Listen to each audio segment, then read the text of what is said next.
Greetings! I am GreatBobloxReviews. Today we are reviewing a game called Solar Conquest 2. This is a sci-fi themed RTS game made by Coca Warrior. This is a game where you must capture the 5 main planets, slaughter millions, and cause economical and environmental catastrophe.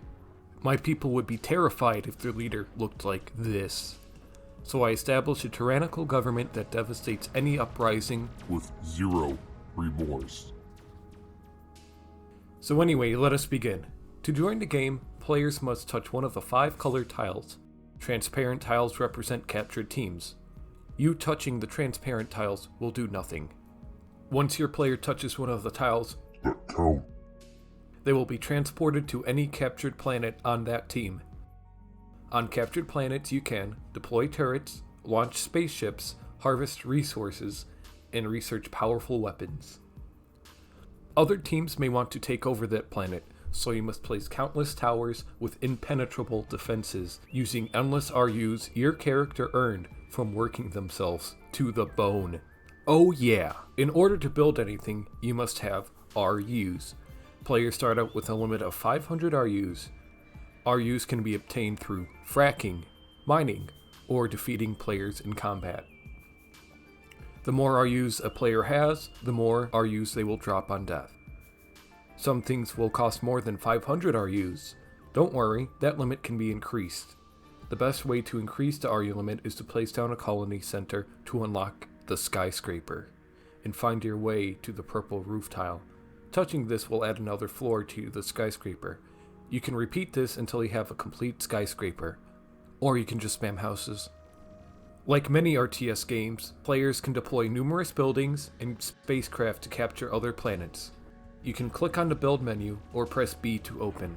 When opened, the build menu is separated into 5 categories: planetary vehicles, like cars and trucks; spacecraft, like spacecraft; structure, like buildings and stuff; orbital, like buildings and stuff, but in space; Equipment, such as player gears, guns, and armor. At the beginning of every game, it is recommended that you place the outpost, as it is the cheapest aimbot that RUs can buy.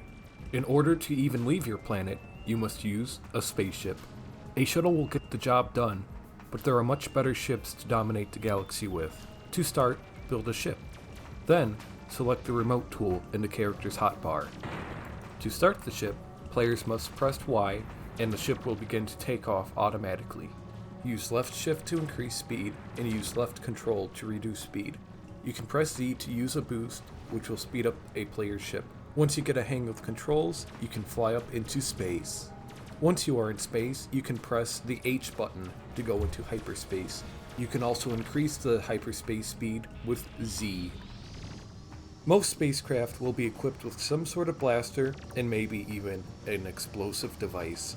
Left click to fire blasters and press F to fire missiles or drop bombs. My favorite ships are the Bomber, Attacker, and Interceptor. There is a somewhat useful game feature, and that is the Tech Center. A Tech Center requires a colony center on that same planet. It is very bad if the other teams manage to build a Tech Center and use its power. With the Tech Center placed down, players can place rocket towers and build nukes, which are devastating towards enemy economies and ecosystems. Now, conquering the galaxy isn't easy at first glance, and it isn't. It's best to capture as many team planets in the early game so you don't have to start a 2-hour-long ground assault to blow up that one cave house. Most planets can be captured by having your character touch the capture point. However, this only works when there are 0 enemy buildings on the planet, which means you may have to find extreme solutions to extreme problems. The Tech Center will be your best friend, as you can produce nukes that instantly vaporize any building within its range. Conquest is nice and all, but sometimes being 4v1 has its downsides. As a result, this game has a glorious backstabbing feature called the Diplomacy tab, where you can lure players into a false sense of security. Once they drop their guard, I instantly break the alliance, rush to their planet, place a nuke, and I watch the fireworks show. Oh yeah, sometimes players can do this wonderful government toppling thing called Rebellions. Towers and colony centers prevent rebellions. In order to start a rebellion, a captured planet must have 0 towers and 0 colony centers. Then, the player can walk on the team plate, restoring that planet to the rightful ruling team, converting every building to the one and only cause. Sit tight as I harass the moderation, rinsing them for valuable data, which I translate on screen. The game was made in 2009, but real development started in 2015. Originally called Planet Factory. The game started getting more attention and updates around 2020 when it entered alpha. In 2021, the game moved to beta. This game also has a nifty Discord community. Now that I have covered the basics, I will now be the top player and dominate the galaxy and make sure my face is remembered across a galactic-wide scale. We begin on Foroth, a cold planet with a very valuable ore called water rock. We mine this ore until we can afford an attacker. With this, we take off into space. Wow. We head over to Cathara as it is an easy dub. We place a tower to assert our authority. No rebellions. I landed to take a pic, but never mind. Next, we head over to Kothran. This is a swamp-like planet with mountainous terrain. Oh no, it seems that there is a resistance. Looks like this planet is going to take slightly more time, but will be significantly more fun. During the capture, I accidentally destroyed my attacker, which means, as I capture the planet and place a tower, I set my sights on Javion. This is a dry desert-like planet. Thankfully, there was no resistance, and the whole government toppled like a house of cards. Next is the final boss in my journey for conquest, Havalu. Havalu is a very nice island-like planet covered with that tyrannical government. Firstly, I break alliance, as that is only a false sense of security. Then quickly, I scout the planet for any surprises that are hiding. I find none, so I focus on 2 outposts. I blow up the first outpost and retreat to recharge my shields. Oh yay, it looks like the cavalry arrived on time. They deal with the second tower as I clean up the miscellaneous. Then, out of nowhere, a fighter ambushes me. I quickly pull off some sick moves.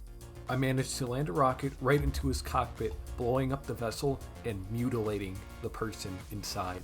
Then, another fighter comes out of nowhere. I quickly flew away, but there was no luck. I charge in guns blazing. I manage to kill him, but in the process, I die, and my mind is uploaded to another clone. I quickly run back to the fight in my interceptor. With our teamwork, we manage to wipe out the remaining resistance spacecraft. I also notice there are no other buildings left, which means I crash land right into the island, but I miss it. I quickly place an outpost to prevent any other uprisings. It also has a useful ladder which I climb to the top of the island, touching the capture point. Victory. Oh yeah, capturing the remaining team point instantly wipes any player on that team. And now, I rule the galaxy. But that's all for now.